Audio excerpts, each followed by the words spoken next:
here with Tracy Hayes with Jet Home Loans. And Tracy teaches at our local board. I sit on the education committee. And Tracy is one of our instructors that comes in and talks about CDD fees.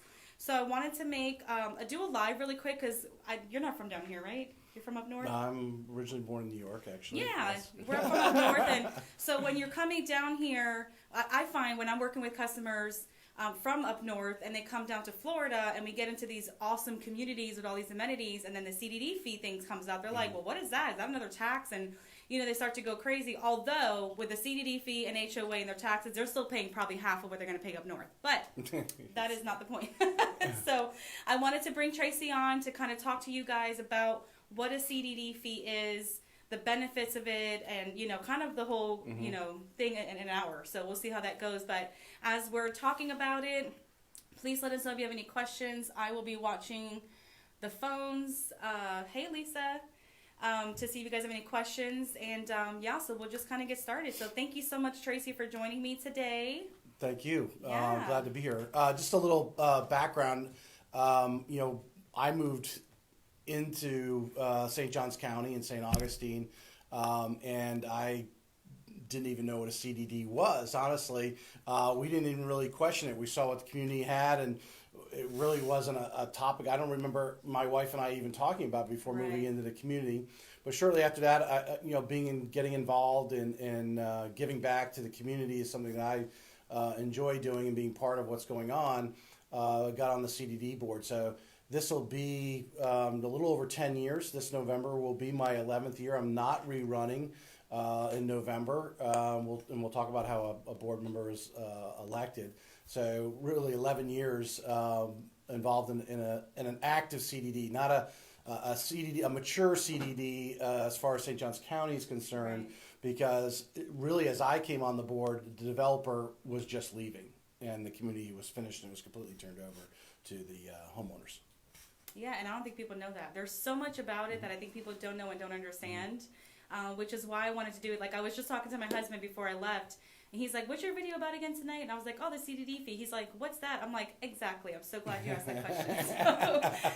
So I'm so glad. So, if you guys have any questions, kind of just shoot them out. Thank you guys so much that are watching so far. Go ahead. So, many people, like as Melissa was talking about, people really just outside the area, not necessarily up north, but obviously that's who we deal with mostly. But community development district. If you really think about it, and this is something as I was developing the course for the board and so forth to put forth, and how to describe it to somebody who has no idea what you're talking about. The one thing great about our country is we have a lot of choices. And when you come to Northeast Florida, I know there's also a lot of CDDs on the in the Tampa Bay area as well. Not that there, but this is where the concentration of them are. You have choices. You can come to St. Johns County. You can choose. You can go downtown if you want to, and you can walk to the restaurants. You have that choice. You can just buy a house on a county road out in, because we do have a lot of rural areas out there with no HOA fees or anything. You can buy a home in an homeowners association community, and there's levels of that where you have no amenities. You just basically have some covenant restrictions and agreement of the homeowners that we're going to maintain our properties and so forth. And then some of them advance to a small amenity center, maybe a pool, community pool or something like that. Park, maybe. Yeah, you don't.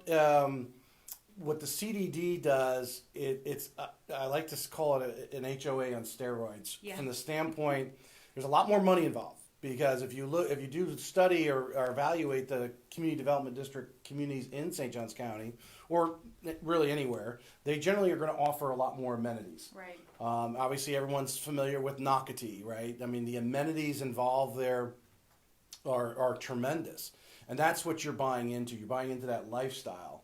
The people come to Florida, they want to be outside, they want that community feel. That's what a CDD is going to give you. So, and there's different levels. The Nocatee is probably on a very high end, I think, from the standpoint of the amenities available. Right. And of course, there's a lot of homeowners sharing those amenities there. And then you got, like, for instance, where I'm at, St. John's Golf and Country Club. We have 709 in Shearwater. St. John's Golf Club, we only have 799 homes.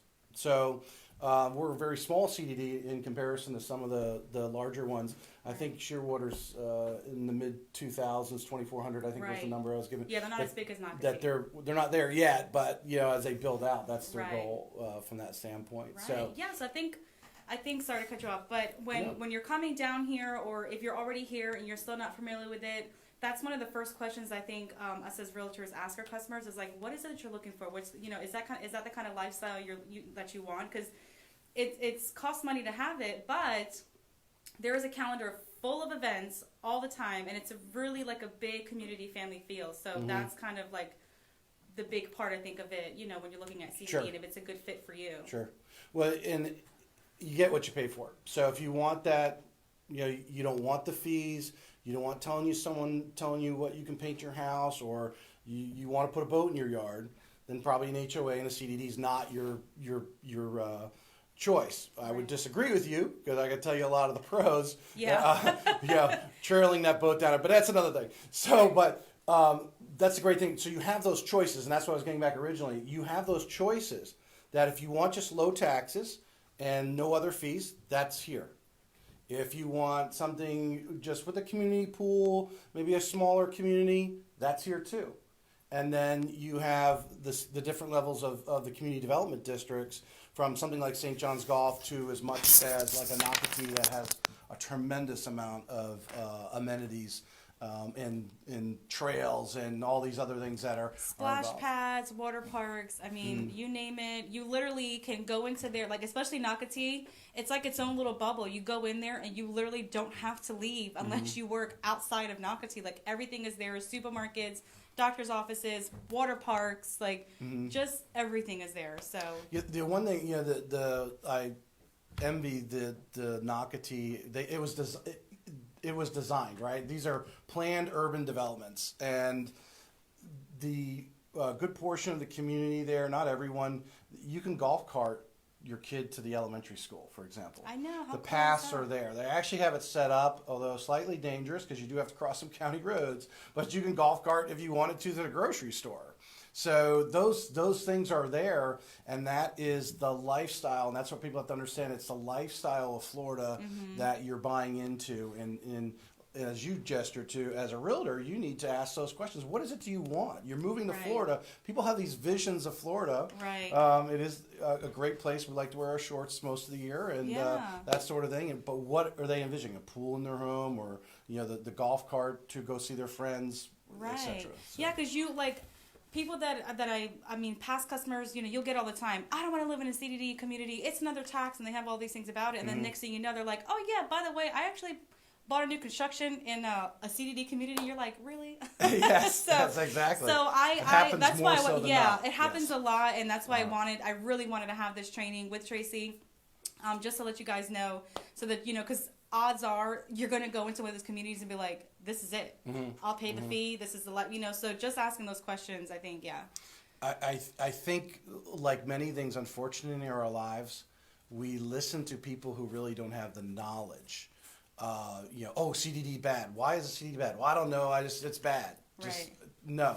Community development districts have their place, and some of the things I expand on in the course I do for the realtors is the CDD is the HOA on steroids also from the standpoint of its governance body. And Florida, we have sunshine laws. For instance, whether your kids are going to the schools or you're in Tallahassee, the CDD is under those same rules. If we exchange emails and so forth, for instance, this presentation tonight, I can't go on here tonight and start discussing something that's in front of our board right now, or may go in front of our board because we're on social media and many people are watching, because it may influence or it may be considered a conversation I'm having with another board member, just doing it through the social media. So we're not going to discuss anything that could come in front of my board, where everything's in generalizations, but in some of the things are, we could talk about things we've done in the past, but that's the sunshine law. So I can't have open conversation. I can't be doing brother-in-law deals behind my back. And the one thing I really appreciate, Hopkins, Greens, and Sam's is our attorney that sits in with us. They really do focus on CDDs. But their representative is at every meeting. Because I've been to condo association meetings where there's stuff, after going to a CDD meeting and then you go to a condo association meeting where you just have the board member sitting there, maybe the manager, and they're talking about doing things. Well, that manager's not an attorney. Yeah. But at a CDD meeting, we may come up with a thought and we're having open discussion in front of an audience because that's required. It's open to the public. And the attorney can correct us and say, well, you can't quite do it that way. This is Right. Your motion can't legally be done that way. It needs to be restructured. That's one of the great things I think that gives the homeowners a peace of mind. Right. Everything has to be done in the sunshine. There is a lawyer there to make sure we don't do stupid stuff because that it can happen. As everyone has that horror story about an HOA board doing something that just doesn't make sense, right? Because somebody, and then they give the deal to their brother-in-law, and then the whole especially the ones that are managed by the homeowners. Right. Like HOA, Yeah, you have to be careful with that. So we have the management team there. We have the lawyer there. We got the gentleman over maintenance. So we're under very strict. Do we have to get 3 bids for every little thing we do? No, we don't have to. But because we're in front of the public, it's the right thing to do. Sometimes, unfortunately, St. Johns County is so busy right now. It's hard to find 3 people to do something because they're so busy. But with all the construction going on. Yeah. So, larger bids, large projects that we have done. One of the things we did, one of the first things we did was expand our fitness center. Just like any major government project, we have to put that out to bid. It has to be put out there, has to be put in the newspaper. Contractors come in, they get that spec sheet to then make a formal bid. So all that is going on. Obviously, we're just doing a little $10,000 job. The manager can go out and get 3 bids, and we make a decision at the board. But because we're in front of the public and our minutes are being recorded and required to put on a website. I mean, these are all, and just like the government now, the website now has to be handicap accessible. Right. For that, that's something new. Yeah. ADA compliant. So just like the state government has to. Right. So. Yeah, and that's great that they do that because you can go if you're looking at buying a home in a CDD community, you can actually go back and see what are they talking about, what are some things that are coming up that I might have to pay for or consider, changes in the community. So I mean, that's really great because they don't have to do that in an HOA, I don't think. I'm not sure if all of them have published. Well, I think I don't want to get into the HOA rules. Right. How we do the minutes is something the board can do, but we do have to post it. So how well the website's kept up. I think you're going to find in most cases, and to kind of tip on something of why a CDD also financially is healthier, because I think this tips into it. Because the CDD is going to have money to be able to actually do that. Right. We heard some really crazy numbers. Luckily, we found a great contractor who was able to convert our website over to be ADA compliant and so forth. And the minutes after they're approved at the next meeting are posted. But I think the greatest thing about the CDD is the fact the CDD fees are collected with your property taxes. So it is impossible for someone to escape the CDD fee. They may go into foreclosure for 3 years, but when the bank settles, they got to go back and pay all the tax bills. Well, all the tax bills have the CDD in them. Right. And they can't just go and say, well, I'm just going to pay the county property tax and not the CDD. No, it don't work that way. Right. They've got to go back. Of course, obviously, in many places, I don't buy tax certificates personally, but most of those certificates, if someone doesn't pay the taxes, by March or April, May, when those tax certificates go up for sale, someone's investing in that tax certificate anyway. So the CDD is always, I don't know what you like to do, always. But since I've been on the board for 11 years, we're 100% collected. We have no bad debt from homeowners skating out, which you can in a condo association, obviously, and you can in a homeowners association. Yeah. So. And I think the way the way they're paid too, I think it's important for a buyer, especially when they're working, Tracy's a lender, because taxes are paid in arrears, CDD fees are paid in advance. So I think and there's so many questions, so many things to think about because that could change. If you're a buyer that's on that cusp of, just hitting 250 or something, and you're at the house is 245, and but you have these CDD fees and I mean, that could really change what you can be qualified for. So that's why I think, talking about it is just super important. Well, there's no doubt. Well, I think any property really, especially in Florida, because you have those choices. Right. You may be able to have a larger loan amount on that rural home that doesn't have any fees. Right. But obviously, when you come in and get into a CDD or an HOA, you got to calculate the fee into that housing expense from an approval standpoint, for sure. Yeah. Do you guys have any questions so far? Do you guys have any experience with CDD fees? Hey, Raphael, thanks for joining. I know you're up there in Jersey and New York. I see Jeff over there. Jeff, we can't wait 2 more years. You're going to retire from that Little Rock Police. Come on out here to Florida where it's nice and warm. Hang out on the beach. Yeah. So we were and I didn't want to change our pace because different things have come to my mind about the CDD. But really drill down. Actually, I want to tip on the CDD fee for realtors out there. When you're calculating or kind of getting an idea for the cash to close, for example, I work for a fairly large builder. We do their loans as well at Jet, and right now, or those closings that were happening in December, those people are coming to close. Now the taxes were just paid, and obviously in new construction it was dirt. So November's taxes 19 were not that the tax were, but because the CDD fee is being collected for all of 2020 at closing, they have to bring that to closing because that's like their HOA fee for the year. They're going to own the home January 1st or January 15th. They got to pay the CDD fee for 2020 because it's paid. The CDD is paid in advance. In November of any given year, the property taxes are due. So just so everyone understands where the timing is, November 2019, we all paid our property taxes here in Florida. If you were in a CDD community, you paid your CDD fee for 2020. Mm-hmm. So you have to consider that when going to closing and your cash to close. Right. Yeah. Right. Yeah, because the seller will give you credits and stuff depending on the time of the year that you close. But at the end of the year, that whole year is paid. Yeah, so. You're paying the whole year in advance. So you're paying the whole year up front, yeah. It's not paid quarterly or anything like that, like an HOA baby. Right. A large HOA fee is typically going to be collected monthly or at least quarterly. Or quarterly at least, yeah. So now that's one thing in a CDD community is that there is also an HOA, but it's like... It's really under. I don't think I've seen anything over 500 for the year. Well, kind of St. John's Golf. And I'll tell you why. And those are on the line.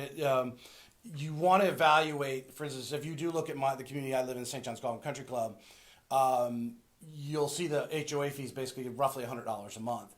But that is including our Comcast internet and basic cable TV. See? So that was just something originally developer did. They got in a bulk deal. Hopefully with technology shortly after this last contract, knock on wood, that will end. But if you're looking at a home in St. John's Golf and Country Club and you go, the HOA fee, it's $300 a quarter. Well, it's because it's including your cable TV and internet. So you want to evaluate, but typically, yes. I've seen it as low as like $6 a month in some of these new communities that I'm working with. The CDD, the HOA is only $6, and that's really. Some people ask me why the HOA and the CDD, why are they not one? And I don't know if there's a specific science, but the common sense of it is everything on the CDD is public record. Everything is public record. So anything, the minutes.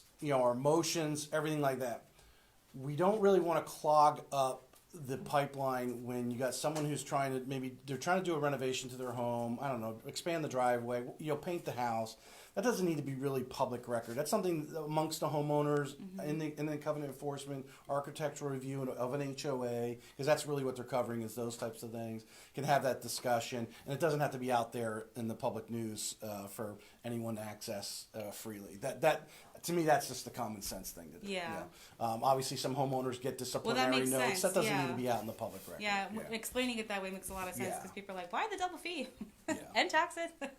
So, it's not all bad, guys. It's not. I mean, I know you're here in Florida and we're close to the beaches here, and that's great, but sometimes people just kind of want that lifestyle, and then... And I think over the years, obviously a lot of homeowners have come in front of us in meetings and talking about different things, and the reality is you come here for a lifestyle. I mean, I think most people like to live around people who are, similar economical basis. So everyone's going to maintain their home. If you're maintaining your Right. home, you want your neighbor to maintain your home. Right. Yeah, so it doesn't drive down your value or make your home look Right. good. Or you have Which a is party and they look a over at your huge neighbor's perk. house and go, hey, what's going on with him? Yeah, it's a huge perk for an yeah. HOA. We love to drive in our neighborhoods and see the palm trees and one thing I love about St. John's Golf is the oaks overhanging the roadways and so forth. And we want that picturesque neighbor. So it's impressive for us. It makes us feel good when we come home. Right. It impresses our family and friends that come and visit us, that they drive in and go, oh, what a beautiful neighborhood you live in. Right. So the CDD, will drive up the economic position of certain of new homeowners. I mean, there's already homeowners. So. And I know there's, some realtors are like, oh, it's going to be so hard to sell. There's a CDD fee. But, I mean, compared to a home that is not in an HOA or CDD community and you try to list your home there and there's a trailer across the street, the guy on the right has overgrown grass and the other neighbor has his, RV in the drive. Like, it just devalues your home. And that, I think, would be harder to sell because you have to sell it at such a cheaper price just to get it all, Right. So, right. Yeah, I mean, there's a lot of benefits, I think, with the CDD. Well, I think everything has a benefit, but I think it goes back to our original discussion. It's the lifestyle. What do you want? I mean, so you have choices here. Right. We're not the whole county's not.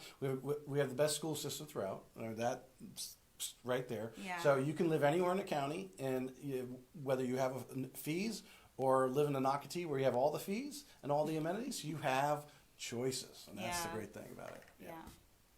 You guys have any questions? I'm trying to think if there was something we hadn't covered. There's a lot of things we haven't covered. Yeah. So one thing I think people don't realize, so we're going back to explain what a community development district is. So the community development district, within your community development district, whether you got 799 homes in my community or roughly going to be 2,400 homes in Shearwater, or I don't know how many thousands of homes are going to be out. Julian Creek, they've got over 6,000 homes out there in that center. You're over a lot of the things that some people think are being picked up by the county. So depending on your community and how the roads were negotiated is one. Okay. The stormwater drainage system. St. John's County, if you're going to build anything here, you're bringing in dirt and you got to raise it up. Well, where does that water go? So the water management within your community is being controlled by your CDD. So we use Matthews and Design, best engineering company hands down in St. John's County, probably Northeast Florida. We have our staff engineer. So if we have issues, whether the road, the storm drainage, erosion in the ponds, there's different pumps. I think one thing people don't realize, I've gotten on some people, and I'm going to try to be somewhat PC with this and not deter anyone's political. It's really not a political viewpoint; it's a viewpoint, but politicians have taken it up. But flooding, and I got on a politician the other day I replied to one of her comments because she was talking about having a commission to review the rising sea levels. Okay, this is Northeast Florida. Okay, there's been thousands of studies and billions of dollars. The state of Florida does not need to spend or any more money, in Northeast Florida in general, any money coming in our direction does not need to be spent on studying the rising sea levels. We can stare at that ocean until we're dead. I don't think most of us will be able to measure its rise, but the problem we're having is we're bringing in all this fill. Where's the water going? So one of the issues that we had, for example, and this is how a CDD handles it, St. John's Golf didn't have a neighbor in the back. Well, a neighbor, community went in the back. Well, you don't realize a lot of these areas of St. John's County, the water's just being pumped into the wetlands, so to speak. Well, as another community comes in, you don't have that wetland anymore. Right. So we've had to restructure a pond in the back and the pump and so forth back there because that new community comes in. So when you're talking to your politicians, the stormwater drainage within your CDD interconnects, obviously, in the greater of the county and so forth as you move up. So right. I did want to. I wrote a note because the CDD fee is two parts. Right. Right. So we have the bond portion and then the maintenance. So I know there's some confusion. You know, I heard somebody today we were talking, and he might jump on. I'm talking about you. You know, I'm talking about you. Because I told him I was doing this today, and he was like, "Oh yeah, you know, it's that gets paid off," and I'm like, "Not necessarily," you know. And you want to go into more detail? We go into in the reality, right? The reality world. He's like, no, and I'm like, you just watch tonight. I think I was looking at mine because this question comes up commonly when talking about the CD. So, in my community, I think my portion, give or take, and each CDD community is different. Okay, so in St. John's Golf, for example, how much you're paying in CDD fee compared of the pie, right? The whole CDD fee for the entire community is based on your frontage. Okay, we got 100-foot lots, and I think we got them down to 43, 45-foot lots or something like that. There's like 3 or 4 different levels of lots, and that's how your CDD fee. But the main staple that everyone pays across the board, day in and day out, is the maintenance. You know, maintaining those if streets are involved, maintain security, the storm drains and so forth. Just regular maintenance. Landscaping, obviously, is probably one of the biggest ticket items that most communities have. Maintaining that pool, if you got lifeguards, you name it, the CDD fee is going to... So roughly just short of 2/3 of our fee goes to operation and maintenance budget. Okay? The rest of it's paying off the bond that the developer took out initially to build those amenities. Because if you think about it, if he built those amenities and spent all that money on there, who's got to pay for it, right? So it would only simply drive up the price of your individual homes. If you don't want to live in a CDD community, but you wanted all these things, well, you've got to pay for it when you sell a house because the developer's gone, right? So you have the bond portion. The bond portion you can strike a check for it. I mean, you can pay that portion off. The operation and management budget, that comes out every year. That's going to be there. So, but you can pay the bond off. The reality is, though, as communities grow and develop, and again, I'm going to use my community, stuff that we've done, and now I'm realizing another community is actually borrowing our plans. We built a beautiful gym. It wasn't out of control. It wasn't, we didn't put, saunas in there and all that other type of stuff. We just had a very small room. And when the ADA compliant issues came out in 2009-10, our gym was going to be way too small. You couldn't get between the pieces of equipment. We'd have to remove half the equipment. But the homeowners, you're paying a fee. You live there. You want to, we had a desire for a fitness center. It was probably one of our best investments ever. We've had people move in. But here's the reality of that. Now, we used our capital reserve budget for that situation. We didn't borrow any extra money. We had a capital reserve budget. But as time goes on and these communities start going 15, 20 years, good portion of, you may not have all the roads, but you probably have a good portion of the roads are under the CDD's control, for example, a big ticket item. Just the pool needs to be resurfaced. I mean, you're not going to find a community pool in Northeast Florida that you can resurface for much less than $200,000. Boom. Just to resurface it, let alone do some redesign. How about the furniture? How'd that gets old? Well, there's 50, 60 grand right there. Boom, right out the window. So the bond is there because one of the leveraging tools of a community development district is it can borrow money over long term. So, and the lender leverages the community, looks at your, how are you paying, which CDD, we've been great. They love us because we're collected with the taxes. They love that. Right. So, they know they're getting paid. Yes. So they're willing to lend that money over a long term. Should you need projects. Now, if your community was just built ideal for the size, which I'm going to tell you, if you can find a developer that builds the amenity center, builds the gym, ideally for the amount of homes that they're going to build in there, man, you found a very generous developer. Because they just don't do that, and I know of other communities right now. I won't name them that are expanding their gyms. That was one of the big things. So the bond is there. Will it go away? It could. You could write a check today and get rid of it, or when it eventually, if no one does anything, you don't borrow money, you're collecting enough fees right now that maybe you incrementally raise your fees as cost of living goes up, and you always have a reserve budget to handle all those things. Yes, the bond could eventually fall off. Is it likely? No, you're going to upkeep your community because you want to live there, and it's your quality of life. It's the lifestyle that you bought in there is why you are paying that fee. Right. Guys. Sorry for the truth, but that's really this what is the so truth. interesting to me. I'm like, I love it. I just took his class like a week or two ago. And I'm like, I love this stuff. Twice. She's a 2-timer. Yeah, I was like, I learned something every single time. Yeah. I'm like, my mind is blown right now. Mm-hmm. If you guys have any questions, or if after we get done the video, or if you like it now, give us some likes or hearts. But if you guys are watching the replay and you have questions, just shoot them in the comments. I can, tag Tracy in it, or we can get you guys together, whatever, or let me know, and we can handle all that. But this is like so exciting for me. So. But yeah, I think people, you got to think the CDD is just, it's just your extension. But like you were saying, you come down from New Jersey and they tell you got $6,000 in tax and CDD. They're like, oh, whatever. They don't think about it. Right. But if you say, hey, the taxes are $4,000, oh, that's really cheap. And then you got a $2,000 CDD fee. What? What are you talking about? Right. But when you really equate what you have, and I know that CDD has well more than that community they lived in New Jersey did. Right. Now, the county may not have all the things, because I think most people are used to, I grew up on Cape Cod. It was all done by individual townships. You had your recreation. You had your sports fields, where they were small towns, so it wasn't like we were extravagant.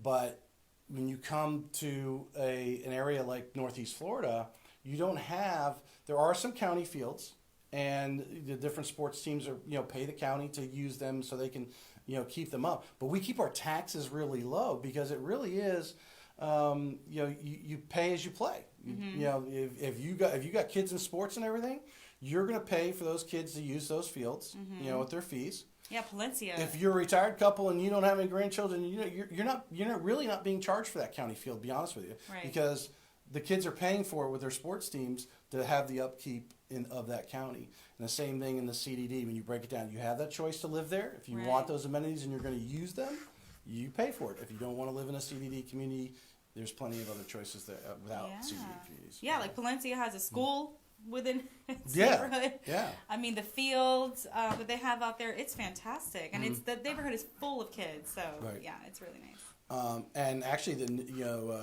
from Silverleaf, the new development going in, the numbers are thrown around, so excuse me, roughly 10,000 homes. Obviously, it's going to take a while to build that.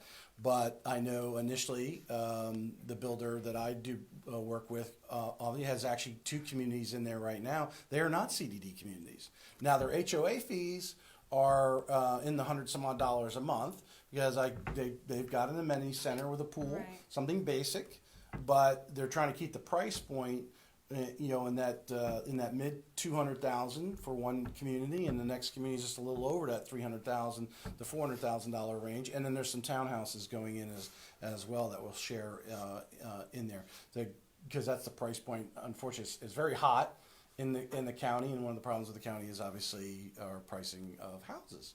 Yeah, because it's on such a demand. Yeah, we can do a whole live on that another time. Oh yeah. So I don't know if there's anything else we haven't covered or thought of. I didn't see any comments. A bunch of people joining in.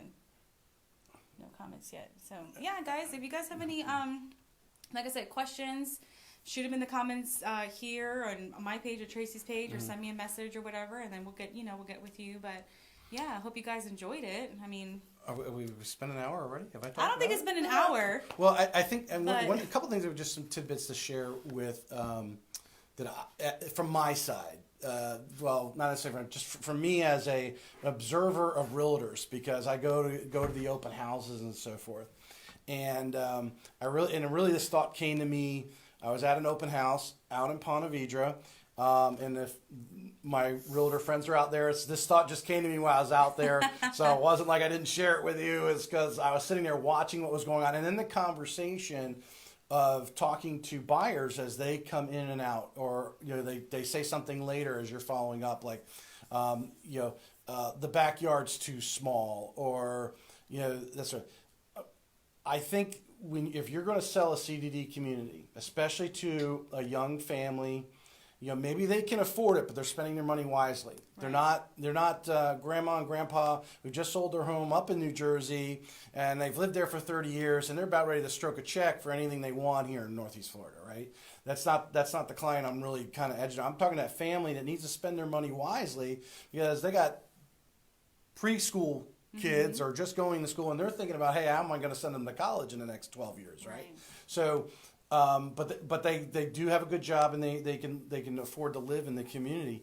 Is bring them by the community during the peak times, and I will tell you the peak times. Obviously, when it's not raining out, that's not going to be a peak time. But St. John's Golf and Country Club, again, just to be biased in that way because I know that community, I live there. You want to come by there on Friday night. We've got activities going on. One of the gems of our community, when the original developers is, they built this beautiful field out there. It's got soccer goals on it, but it's the same Bermuda grass that's on the golf course, and I think it's a carpet. And the kids are out there playing on it, whether they're playing soccer or football. Every year we have Bartram Trail High School comes and does a spring practice on a Friday night. In the community, we go out. Coach and I go out and line the field. I'll be biased. I put that together. I'll pat myself on the back for that. But I enjoy it. I get my referee friends out there. We line the field, and they do a practice. Now, most of the families aren't going to travel all the way out to the high school. Now, as the houses are getting closer and closer to the high school, they will. But the high school is still technically out there because it was built on county land in the middle of nowhere originally. But the community, we invite everyone's, not just our people in our community. We invite all the parents from all the other kids that don't live in our community. Come. We'll have extra food trucks there. There's an activity. We actually had, I think it was like 2 years ago, he had 2 college football coaches coming down and scouting a couple, some players. And he introduced me to them, right before the practice. And they literally were like, wow, we have never seen this before. Yeah. So those are the types of things you can do in a CDD community when you have that community feeling, and that's your buyer. That's the lifestyle that they're looking for when moving forward. So back to showing it at the right time. Kids don't play in the backyard here. They all are out. They're out in the front yard. They're on the street, and the community's got playgrounds. Yeah, they're running around. So now, obviously, if it's a thoroughfare street, you don't want kids out there running. But for the most part, kids don't play in the backyard. People who put their toys in the backyard, they don't use them. Now, if there's a pool, that's where it's being used. But the kids just don't go out and hang out because much of the time your retention pond's back there, the preserve's back there. It's Florida. We do have some wild animals, snakes and stuff. Most of the kids are going to be out in the front yard and they're playing with their kids. So bring them by at that time. Drive slowly through the community and look at the kids' activities, whether they're riding bikes, people out walking on the sidewalks because they feel safe in that community feel. I had a customer. I think, 2018, sold them a home out in Shearwater, and they were a little past that. Their kids were grown. Their kids were, living their own lives in different states, and they sold their house. I want to say it was in Virginia, and they wanted to come down here and look in a CDD community because they were down here to continue to live life. Their kids are grown. They were still young. They wanted to meet new people, and every time I talked to them, they were like, this was the best decision we made because it was just what they wanted. They wanted to go out there and meet people, and it was just perfect. For what they were looking for, that lifestyle. And there was never nothing to do. Don't underestimate the empty nester. Yeah, the empty nesters, they love it. And there's things going on every single day, all the time. There's always stuff for them to go out there and do. And they've met so many people. They bought on the street they lived on, relatively kind of new. And she said now almost all the houses are all built and, and all that stuff. So it's pretty cool. Well, I think you and I, because we have young kids. Yeah. So we were constantly talking about the schools, and because the schools are a driver to our county and here in St. Johns County, but the grandma and grandpa are moving in too, and grandma and grandpa either want to live close by, so they're moving into the CDD community because their kids' family is there, or they want to have the CDD community because when their kids do visit from up north with their kids, they want them just to be able to go play in the neighborhood and go up to the amenity center, go to the pool, go to the different things that each community offers. Yeah, for sure. So you don't want to underestimate it. So as every realtor should, we know they they don't, but sit down, because I think you're drug out there, realtors, is thinking that the person looking online sees these homes, say, I want to look at this home, I want to look at that home, I want to look at this home. Okay, yeah, it's great. Until you drive up to the home and they look left and they look right and they look, Right. whoa, well, yeah, I realize, but they're not locked in that house. This is Florida. People go outside. Right. So to evaluate what do they want, not only in a home, but what do they want in their community? What is their picture in their mind that they Right. have coming to Florida, and then match them up with the right community. Yeah, absolutely. Yep. Good stuff, man. So- Realtors ask those questions. People think I'm crazy because I'll ask like out of ordinary questions, and they're like, you're really kind of nosy, and I'm like, I'm not trying to be. I apologize, but I want you to think about, why were you moving here? Are you retiring, or what? Are you Yes. starting a family? Yes. Like, what are the reasons? Because that's gonna help me do my job, because then I know exactly where you're talking about, where you want to be, or the area, where. So it's really helpful asking those deep, deep questions. And I mean, and you could spend a lot of money a lot of time. Mm-hmm. Time is money. Running into those dead ends. I mean, there's no doubt. I mean, I get people pre-approved, or I talk to a realtor, say, hey, I'm referring so-and-so over. And, we talk real estate. It's what we do, Right. Whether it's to the mortgage banker or not. Yeah, they're looking for, this size home. They want to be in this price point or whatever it may be.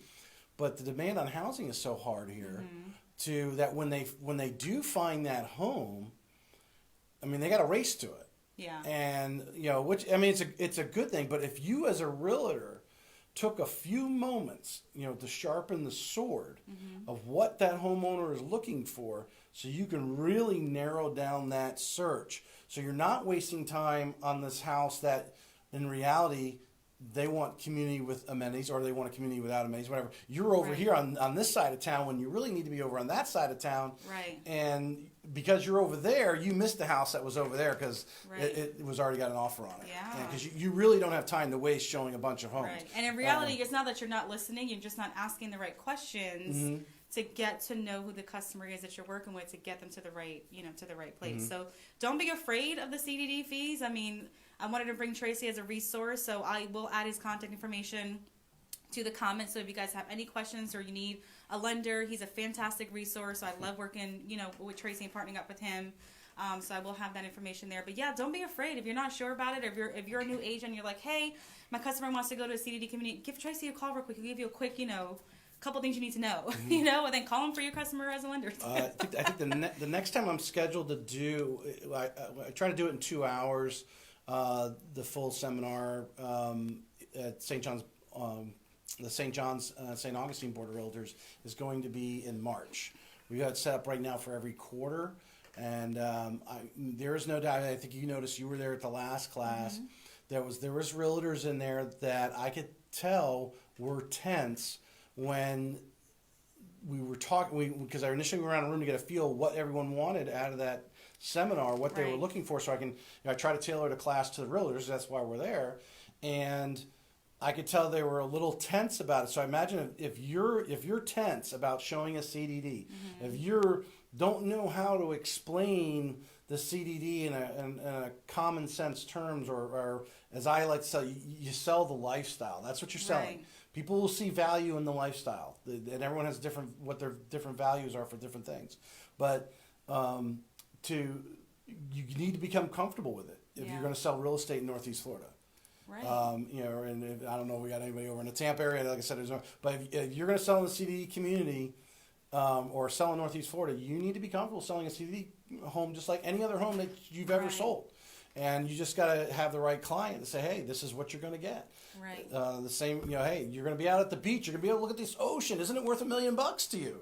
Right. Because that's really what and the people that do the tours for the community, for the amenities and stuff, give them a call, have them take you on a tour, and that way you can get a little bit more familiar with those neighborhoods. And when you're talking to a customer, you can say, oh, well, Nocatee has this, Shearwater has that, or whatever, whatever conversation is you want to have. At least you're familiar with it. You can start getting comfortable about talking about the CDD fees and what kind of that looks like. So don't be afraid. That actually brings up a good point. Yeah. Every one of the positions in the CDDs, because of the amenities, is they all have they may be called different things. I can't think of all the names that we've called ours. I call them activities directors. Yeah. Because they are organizing a lot of the activities, whether adult classes, kids classes, exercise classes, summer camp activity. There's someone there at those communities that is responsible for that. Find out who that person is in that community. If you want to sell Beacon Lakes, for example, is one of the hottest communities on 210. Go in there and speak to the activities director. What's going on? What are the activities you have going on? Do you have your, because most of them will put their calendar also on their website, so you can see the calendar. But go in there and talk to them. Find out what activities, what are things that are coming in the future, what are things they're working on.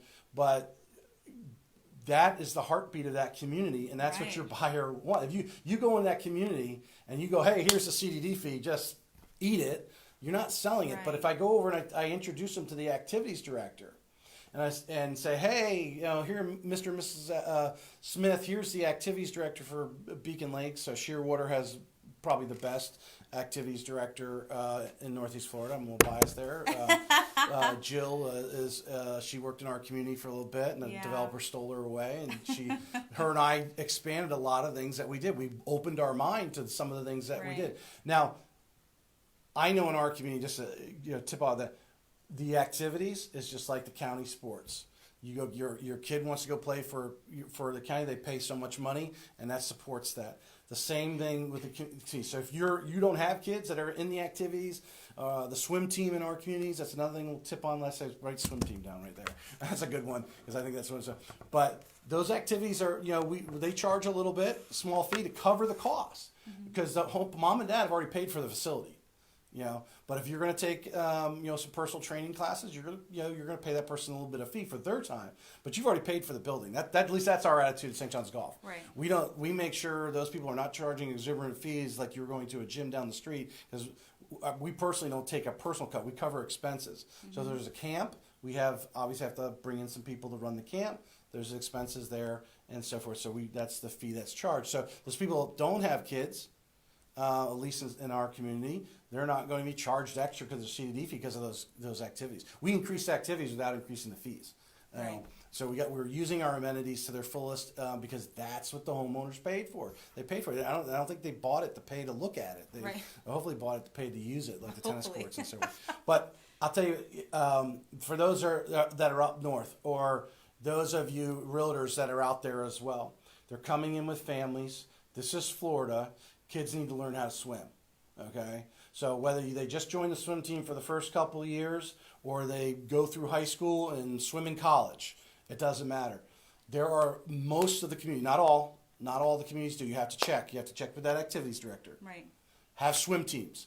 They have leagues in the summertime. They use the community pool to do that, and they practice. It is probably to me, the number one activity that I think, one, that bonds the parents, because they all go there, all their kids, they run everybody up there. But if your kids it's one of those life sports, right? Swimming, they can't enjoy the water, they can't enjoy Florida if they don't know how to swim. So, but check on the communities that have swim teams. You got young kids coming in, or grandkids maybe are kind of spend the summer with you. A lot of these communities have swim teams, or giving swim lessons, or all the above. At the community pool, and that's one of the huge jobs. The swim team is probably one of the biggest things that one single group activity where you have all the parents and 150 kids of the community competing. Some communities bigger. Our community, we like to have 150 roughly swimming, but some communities have 200 kids on that swim team. And there's a lot of activity on a Saturday morning, and they're competing against the other communities, and it's just again bonding Northeast Florida. So. That's fantastic. See, every time. Every time. You learn something. Hey, everybody that's been jumping in and jumping out. Hey. We got some. Everyone's being quiet tonight. I know, so quiet. We won't give your name out if you have a question. So, well, I guess they could see it though on the other end, could they? Yes. It's not like silent questions. Yes. Okay. It's okay. If you guys have questions and you want to message me or something. I will guarantee you, if you have a question, 10 to 15 other people watching right now have the same exact question. Yeah. Easily. So. Cool. I'm trying to think of some of the new things. Some of the new things.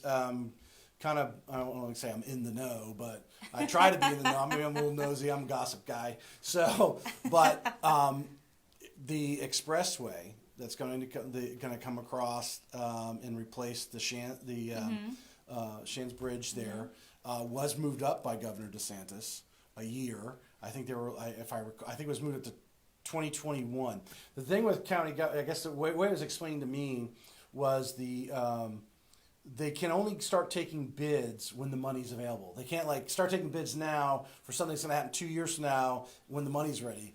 But I guess what they did is they moved the money is going to be ready next year. So as soon as that money technically, how the state government works, as soon as that money becomes available, they're going to take bids and they're going to start working on that bridge. It's going to go across and replace the current going over in Green Cove Springs.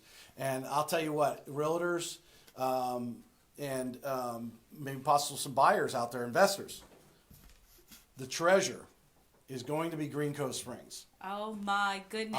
I can guarantee you, yes, there's going to be it's a treasure. People are already going over there and buying lots. But if you want to go buy some fixer uppers, you can do it. I'm working on a loan for someone actually in Pulaski. You think that's like way out of the way? It ain't gonna be way out of the way very long. You're gonna be able to come right up 17, boom over on the expressway, over to 95, up to 9B, and they are right there at the town center in 30 minutes. Yeah. So that is coming. So land over in Green Cove Springs, and I know I saw some of the realtors that I work with over in Green Cove Springs chiming in there for a few moments, talking about that is going to be a hot spot. Yes. For sure. Yeah. The town between Publix and 16 by the end of January. I don't think it quite made that thing, but by the end of March, they expect it to be totally open. Again, this is government stuff, so nothing ever does at a time, but they're working on that parkway. And I'm going to tell you what, the parkway going from Racetrack, touching 9B, because 9B comes on that parkway, and connecting all the way down to 16. So from my house to go to my parents' house in the World Golf Village, I will not have to go on 95, thank God. So we'll be able to go right on there, go right on down, and connect down to 16, and it's going to open up a whole new area of which used to be, everyone used to think King and the Bear was like the edge of the universe. Oh yeah. Now it's going to be mainstream. Yeah. For those who own homes in King and the Bear, your values are about ready to go up. I've been talking to a lot of people who invest in the condos in the general area of World Golf Village, and when they're talking to me, I say, hey, I'm going to tell you what, when that connection goes through and Silverleaf starts going under construction, starting, they're already selling homes that nothing's broken ground yet, but there'll be homes popping up this summer in what's considered Silverleaf, but those people will be waiting while those homes are being built, and they need a place to rent. So investment purchases in World Golf Village area, because guess what? What we got coming. What do we got coming in World Golf Village? A new high school. Oh, that's right. New high school. I was like, I'm losing Melissa here. I can't remember. Yes, we got a new high school going up. You're just down the street from us, right here. So, and I think the architectural plans. I think someone had it on Facebook. I didn't get a chance to really look at it, but the architectural plans are out on it as well. So yeah, because they opened up Piccolata 2 years ago now. Is this their second or third year? Piccolata's in that same area. Yeah. Everyone in the Marabella, King and the Bear. Trailmark is over there. Yeah, Trailmark. All those kids, which are all being bused to Nice right now, they're just going to give Nice a relief, because you got the kids pouring out of Nocatee. So now it's going to relieve those kids. So no one on this side, no one on the west side of 95 should have to go on the east side of 95 to go to school. Right. Unless I don't know, does any of the Palencia take some kids from the east side, or the west side of 95? I don't know. I doubt it. Where Palencia is at? I know they go, but certainly you're not going to have the high schoolers having to go on 95 or cross over 95 when the new school comes in, because the whole west side of 95 should be satisfied with enough desks for the high schools, at least for the moment. Lots of stuff going on, man. Yep. So. Lots of stuff. Anything else? I don't think so. I'm trying to think if I can think of anything else.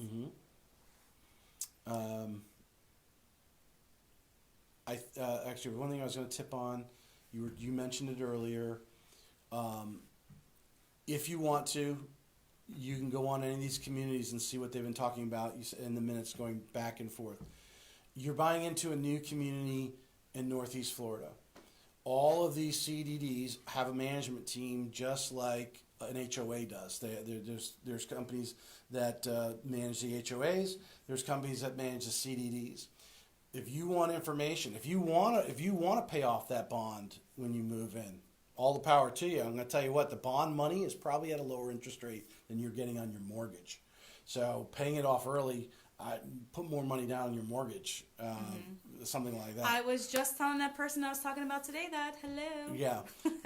The bond money is, especially any of these new communities, depending on how old the bond is, but really if you look at over the last 3 or 4 years, the bond was actually taken out. You got a very new community.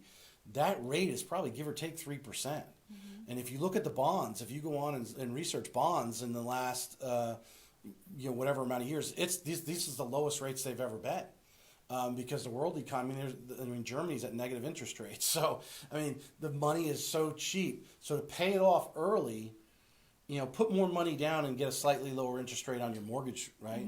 Instead of putting 20% down, put 25% down. You probably get an eighth lower in your interest rate for the same cost or something like that. Right. I would use the money personally that way. Paying off the bond for the CDD early, I don't see a benefit in that. For a seller, I see this. I think you probably run across this too, and realtors ask this. Should the seller pay off the bond portion of the CDD to incentivize the buyer? Why are you even talking about it? Offer to pay their closing costs. That actually, for that person up north who's coming here and has no idea what a CDD is, okay? You tell them you're going to pay their closing costs, they understand that. Right. But if you tell them, I'm going to pay off your CDD, they're like, oh, well, what's a CDD? Then they start asking you questions, and I guarantee if they're asking questions about the CDD, it's because their selling agent did not educate them on what that involves. Or if they didn't really bring it up in their pitch that, hey, what's a CDD? And that selling agent didn't overcome that not really an objection, but explain, hey, educate. This is what it is. Like we talked about here tonight. Put more money down on the mortgage. The sellers pay the closing costs. Let them have the control of the cash. I was talking to somebody earlier because if a seller, because the question was, well, what can't the seller just take that off the price point of the home then? I don't know what the CDD bonds are, how much they are, but if they're like $20,000 and that's spread out through so many years, taking a house if it's priced properly, cutting it down $20,000, doing it that way, could really mess up comps in the area, in the neighborhood. So you're saying it better to kind of put more money down and not, you know what I mean? That was my concern. Like if they start saying, "Oh, I owe this much money," now we're getting some really good stuff. So get your notebook out. Get your notebook out. Get your calculator because I'm going to give you something right here. And this is a discussion I had with a realtor not too long ago. Right now, rates are low. No one will argue that. And those of you waiting around for lower interest rates, you're crazy. Yeah. Okay. However, most of your all of your loan types, VA will allow a 4% seller concession. FHA will allow 6%. Your standard conventional loan, a 3%. 3% of the sales price. Okay? So you're buying a $300,000 home in a CDD community, for example. Okay? Do you give them $9,000 or take $9,000 and pay off the CDD or a portion of the bond, or maybe that pays off all the bond depending on the situation? Or you cover all the closing cost, okay? Now, because a $300,000 home in Northeast Florida, your closing costs by the time you get your prepaids for your taxes, it's gonna be $9,000. Okay, so you pay, you relieve the buyer of that. Now the buyer has some cash. How about buy a point down on the interest rate? You want to save money on a monthly basis? I'm gonna tell you right now, pay 1%. So if they're a VA client, for example, let's take VA because that's very round numbers. You're buying a $300,000 home. They're negotiating with you, or you're talking about, give them the 4% seller concessions. That's $12,000. That should not only cover all their closing costs, their insurance, their taxes, their escrows, depending on how large, if they're in a CDD community or not, and that portion. But that may relieve them up also pay a point on the mortgage. Well, that's $3,000. So they go to closing and just pay $3,000 because the seller's paying everything else. Plus, they're not putting a down payment down, and they just move their interest rate down to probably 3%, give or take. Maybe if they're in a really good situation and they get hit it on the right day, they're getting a 2.875 or 2.99 interest rate. That will make a difference in someone's life because on a $300,000 loan, okay, that could be a $150 on the payment, $100 on the payment, okay. They're not going to see the CDD fee. It doesn't, but if you tell them you get $100 less on the payment, they may now qualify for that house, right? So a lot of people miss out on asking the lender, and we're going to get into lending stuff, but in the overall grand scheme of things to finish our topic tonight, but too many people are calling, and I'll tell you what, the number one thing that drives us lenders nuts, what's the interest rate? Well, what's the interest rate compared to what? What are you paying? I don't know what you're paying. You want to pay a point? You want to pay 2 points? What are they paying at that other lender? You're just talking about an interest rate when there's cost involved. But with the seller's paying the cost or the builder's paying the cost for you, I'm telling you, here's the tip right here, buyers or agents. Have your buyer ask the builder's lender, or if the seller's paying all the costs, what if they paid a point on that loan? Because you got a large enough loan, and that 1 point, $2,000 or $3,000, $200,000 or $300,000, 1% of the loan amount. I mean, how much will that move that interest rate down? Will that save them $50 to $100 a month? And obviously they're going to get that return on investment in 2-3 years. And so those are things that a lot of people don't ask. That's a lending. I'm going off on a tangent here, but ask about paying a point. Don't be afraid of paying the point. You're only asking the question, what if I did? Give me an option. What if I don't pay points or I do pay points? And that brings out on my YouTube channel the points or no points video. Points or no points. You got to ask that question. Listen, guys, I don't work with every single lender in town. I have a handful that I do like to work with, and I love the ones that I do work with. They have an imagination. They're like, okay, give me the pieces. Tell me what they have, what's going on, and let's see what we can get put together. And it's a team effort. I need to find the right home. He has to get the right numbers, and we got to make it. But I love the imagination of moving the pieces around and saying it's not just a clear cut, straight cut thing. We can play with these and move these things around. That is fantastic. I love that. I didn't even think about that. The point thing. Is the more years, 14 plus years in the mortgage business, and you run across different situations. And I'll tell you, there's times where I'm looking at something, and we all deal. We all look at something, and we're going, man, how do I solve that puzzle? And to either rely on a good sales manager or another loan officer to look at a loan and saying, we can get this approved, but if we restructure this, if we get some seller concessions, or the buyer has some cash, but they don't have enough cash to put 10% more down, but they have enough cash to pay a point on the loan, that's actually more valuable. You're going to have a lower payment by doing that. Ask the question, what if I pay a point or not? If the return on investment, like anything else in your life, if the return on investment makes sense to you, it has value. Love it. Yep. So it goes back to that original thing I was saying. Don't take information from people who don't know what they're talking about. Right. And that starts with your mother-in-law. No, I love Mom. That's funny. That's funny. No, that was great. Yeah. I'm gonna make sure people catch the replay. There was a couple mind-blown moments here. If you guys have not watched and you guys catch the replay, I'm telling you right now, call me or message me or let me know what it was that you guys were like, wow. We could probably do another one just on strategic mortgaging. Yeah. We call it mortgaging. Yeah, well, you just mentioned it, but Tracy, every single day does a quick video about various different topics. So if you guys. I try to tailor it to the realtors, but a lot of times it's designed for the realtors to share with their clients. Right. So it's just although my compliance team at Jet Home Loans is telling me I need to slightly modify the name of it, but if you just go to YouTube and put Tracy Hayes Home Loans in there, I'll pop up. I think I've got roughly about 25. I'm always adding. I've got a few in my phone right now that I've got to upload, but it has something to do with the mortgage process, or there's a tip maybe. And it's usually stuff that I run into, the day before or the weekend before, where hey, we had a problem with a condo. What's some things that we can do to avoid the issues? One of the big things, and I'm going to call it Austin Gray. I don't think he's on right now, but and I'm sure other home inspectors do. If you're doing a listing and you're asking a client to pay 6% or 3% on your side, to spend a few $100s to have a pre-listing inspection done, oh my God, you look like $1 million. And to have that pre-listing inspection, because here's the hardest break of all.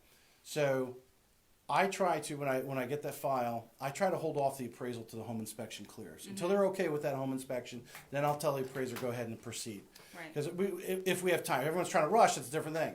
But usually you guys have the home inspector out there roughly the next day. In most cases, 2 days maybe. Within 2-3 so days, that generally works out. But what if I order the appraisal? The appraisal's being done. The home inspection, I don't know, it gets delayed or whatever. They finally get out there, and all of a sudden you paid for an appraisal, and now the home inspection comes in and you don't like it. Now you're out of home inspection and an appraisal, right? It's one thing that's being out of home inspection, but being out both is very hard. So I try to avoid that situation of heartbreak, because I don't want to tell, here's an appraisal of a house you didn't buy. You just bought one. So, but that's important. But I have seen $1 million deals fall apart. Imagine you're selling a home for $1.2 million, okay, and no pre-home inspection done. The home inspector goes out there after the contract signed. So you're going, oh, in 45 days or 30 days, this home is sold. And the realtor, what are you doing? You're going, excited. Yes! Look at that commission check. Yes. Oh my goodness, I can pay off some bills, right? Right. You guys are all excited. Then the home inspector goes out there and goes, there's some issues. There's some, I heard it all, the roof, tile roof, not just a normal roof, so an expensive roof has got damaged. You've got rat stuff in the attic, okay? If you had a home inspection, pre-home inspection, and that home inspector inspecting the house, your house for you, said you had rat stuff in the attic, you could get that cleaned out and sanitized and pass someone else's home inspector coming in and saying, go. But if they go up there and they see the rat stuff dropped around, you're having to suck out every bit of insulation like you had the carnivorous virus or whatever that thing's called in your attic. And your deal's done. Your deal's done. Your deal's done. That customer's gone. And now you're having to fork out the money, probably 3 times the amount of money that it would have cost you to remedy the situation should you have had a pre-listing inspection. Right. Yeah. I try to tell people that all the time. I had a customer do it. We listed it that same day we went under contract. I mean, I had the realtor that sold it called me and said, oh my gosh, I have not seen anybody upload this thing post CDD here, but if you think about it, after your contract is signed, right? You guys you have a class called After the Contract is Signed or something like that. I don't know if this is discussed in here, but if I was teaching it, I've never been to the class. But it's like, what can happen after the contract is signed that will kill a deal? Right. Okay, appraisal. That's possible. Can you control that? No, you can't. No. That's going to be what it's going to be. But if it comes in a few $1,000s light, you can renegotiate, save the deal. Not a big deal. So that's not as big a deal as someone going in and saying there's something like rat stuff in the attic, which is a simple fix. You could fix that for $1,000, $1,500. You can have it eliminated. They're coming. The Nader's Pest Raiders, they're awesome at it. They'll go in there, seal the whole thing off, clean your whole attic out, boom, boom, boom, and you've done for a whole lot less than it cost you in the days and the time to get the contract signed. Then find out that's the problem. Then that guy is gone. Now you've got to get it fixed for the next buyer. But you know what I really hate? Is the one that don't even fix it. Yeah. They just go on and go, oh, let's see if the next buyer finds out. Right. The next buyer is going to find out. Have some integrity. Yeah. Go in there and fix it. And even if you fix it, I mean, even if you are the person that does fix it, then you're talking about if they can't come out there for a certain time and it's going to take this long, now you're having to push your closing date. Possible, yep. I mean, it's a cycle of things that can happen. Like all of us, we have buyer's remorse. Yeah. And so people sign the contract with you. You're going, oh, yeah, I got a contract signed. You're going up, ding, ding, ding, ding the bell. You're on Facebook. I see you guys on Facebook. Hey, signed contract, right? Yeah. Okay. So now that buyer, it could be so minor, but that buyer is having buyer's remorse, like, oh, I just signed a contract for that home. We kind of like that home over there, but, we made a commitment over here. Right. Oh, you know what? There is something wrong with that house. I'm out. Yeah. And they're gone because they have an excuse, no matter what it is on that inspection, to Yep. walk away. So if you have a pre-listing inspection and it's all clear, I know with Austin Gray, with Gray Inspection, and I'm sure your inspector has the same one. A lot of the buyers don't even order their own inspection. You give them the inspection and say, yep, these are the things wrong, these are the things were fixed. You give them that, they're like, okay, great. They don't even have their own inspection done. You're going to closing. Yeah. Minus the lending and minus the appraisal, which you have no control over. Yep. Yep. So just a tip. I see it every day. Unfortunately, it's heartbreaker because I get just as emotional as you guys do, and Yeah. I'm excited for you guys to get it. You guys work so hard to Yeah. get a contract and get a house under contract, and you take a deep breath, and all of a sudden, Right. yeah. Yeah, I work with a lot of first-time home buyers, and that's a conversation I for sure have with them. And I'm like, guys, listen, it's a thing. It's going to happen. You're going to probably feel every single emotion imaginable, during this process. But that's what I'm here for, is to kind of walk you through these things. But having the pre-list inspection, I mean, just setting everyone up for success makes less deals fall apart, because it takes a team effort on both ends. That's a good Tommy, the first-time home buyers, and I obviously deal with them too. And they don't have a lot of cash, typically. These young, and they're trying to, and if you're selling that home, like in St. Johns County, you're selling a sub $200,000 home, and now they're signed the contract. Everyone's working hard. We're working hard to get them approved on our side, and then they go and have that inspection done, and then there's a problem. These people don't have the money to repair most of the things that are, and we're not talking we're talking sub $1,000 fixes. So if the seller took a moment and showed that new home buyer that's really tight on money, that's maybe getting down payment assistance to get into that home, and says, hey, I did a pre-listing inspection. Here's it is. There was a couple things. I fixed those. There's a little rotting wood over here. I fixed it. You can see that over there. They provide receipts. They will not order an inspection. Yeah. They can't afford the $300, $400, $500 for that. If you did it for them, they are good as gold, and they're going to closing. Yeah. That's a very good point. I didn't think about that part, but because I'm going to tell you what, they're going to ask you for seller concessions anyway. Yeah. So you might as well go ahead and take that out of the seller concessions. Give them the warranty that the inspector's given them, and say, hey, I did a pre-listing inspection. Do it. Right. Bill as part of the down payment assistance, because they're going to be paying that out of pocket, and a lot of them need that $300, $400, $500 to get the closing. Yeah. Let alone move into the house. I mean, unfortunately, there are people like that, but that is life. Right. We've all been there. And that first home these people are struggling to get into, give them a break. Do a pre-listing inspection. Yeah. Yep. Good stuff, man. Yep. I hope you guys saw value in this and that you guys enjoyed it. Give us some likes and hearts. Like I said, I will share Tracy's information and tag him in the video so you guys have that in case you want to contact him. Let him know that I sent you. That would be fantastic. And I don't know. Now, Melissa, I'm gonna do an interview. You for how much time we got? Do you have time? What time? You know the time. We're on our phones. We're on our phone. The phones don't show what time it is. What time? I don't want to go over our hour. I feel like we got over 20 minutes. Wow. Okay. We started a few minutes late. It's okay. What areas are you specializing in? Because you're very close to this office here. Are you? Right. Where's your town? All of St. Augustine. I'll do Hastings, Palm Coast. I'm getting tons and tons of people from Palm Coast, and I do Palatka. Palatka. Yeah. Which is like we talked about, is going to be an up and coming area. Yeah. If you are investors, and I will tell you about a client, won't tell you their name, but I tell you that I thought they had a brilliant strategy. Him and his wife. He's kind of a handyman, so that's kind of the bias here. But they went and invested money going down to Palatka, buying homes, $30,000, $40,000, $50,000, paying cash for them. Okay, they had some work to be done. Granted, okay, so you have but the rent that you'll get out of those, and the house is paid for down there. I'm gonna tell you, the only thing the value can do is go up, especially when that expressway goes in. Right. So Palatka is definitely an area for probably some real good fixer-uppers. Yeah, I'm telling you, if I could have taken the house that my customers bought and moved that exactly what they had to a lot in St. Augustine, they paid just a little over $250 for it. Easily like $350 at least. Yeah, I mean, the property was insane. The value. I mean, it's just crazy. Yeah, but I work Palatka. getting to know that Shands Bridge very well. Great. All right, I think we gave everyone a good 80 minutes. Yeah. Well, I hope you guys enjoyed it. Let me know if you have questions. I hope you guys have a great night. Thank you again, Tracy, for coming out. No problem. Enjoy and it. doing this. I want to say, because you called my blood. Well, so my plan for this year, because we're all trying to do more videos and kind of get out there. People, when I meet them, they're like, oh, there's just something about you. So I was like, well, I can't write that, so I'm going to have to show it somehow. So I wanted to start doing more videos.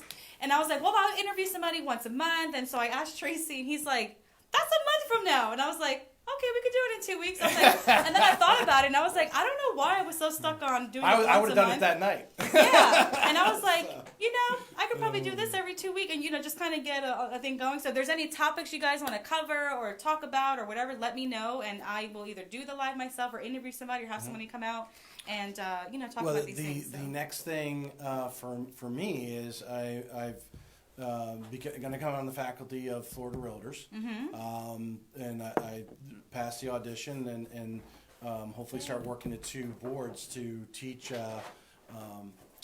intro to real estate finance, is what they call the course, but it's basically mortgage 101. Right. So any of the realtors out there you want to tip on it. These are great things to share with your clients too. Yeah. If your clients are in, it's going to make them feel more comfortable and look at you as a resource. Right. So. Right.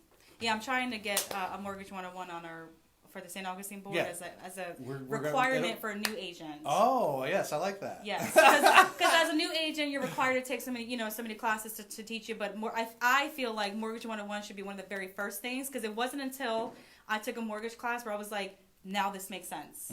So. Anyway. Well, because one of the things I was observing a class yesterday. I won't mention what it was, but part of that class was talking about mortgages, and I'm in the mortgage business. The instructor is not, but that's not what the whole course was about. It was just this portion of it, and what you're learning from the book is not necessarily the truth. So when you're in my mortgage 101 class, not that I'm going to go off the curriculum, but I'm also going to give you the real life situations and how your clients, because let me tell you, everybody's situation is different, and the debt ratios and so forth, and how compensating factors and all the things, that how they work, and what people are really getting approved at, as far as like debt ratio. And even if you're listing, you need to know what loan programs your house qualifies for, because if you're in an area where you can get USDA and you don't advertise that, you are losing out on a ton of business. So not the easiest loan, and it does take time. Really, you can do it. You probably want to do a 60-day close. Right. But you got just a qualified, healthy, good, just don't have a lot of money down, good situation. Maybe they have a few $1,000s. Maybe they buy the point, because USDA is 100%, just like VA.